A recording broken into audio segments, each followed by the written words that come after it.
طواف کے دوران بیت اللہ کی طرف دیکھنا، جو بیت اللہ کا طواف نماز کی طرح ہے، اس میں اصل حکم یہی ہے کہ طواف کرتے ہوئے سجدہ کی جگہ پر نظر رکھے۔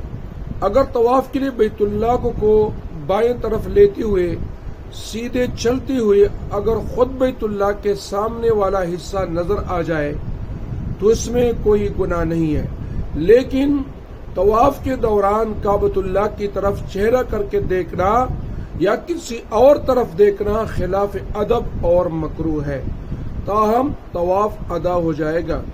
اور حالت طواف میں کعبہ شریف کی طرف سینہ کرنا یا پشت کرنا بالکل ممنوع ہے، منع ہے۔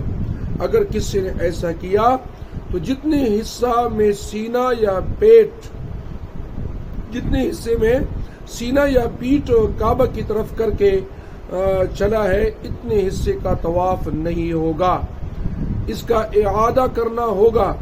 اعادہ میں یا تو الٹے پاؤں اتنا حصہ پیچھے آ جائے، لیکن اگر رش زیادہ ہے اور آپ الٹے پاؤں پیچھے نہیں آ سکتے تو یعنی ناممکن ہے، تو دوبارہ اس پورے چکر کا اعادہ کر لیں۔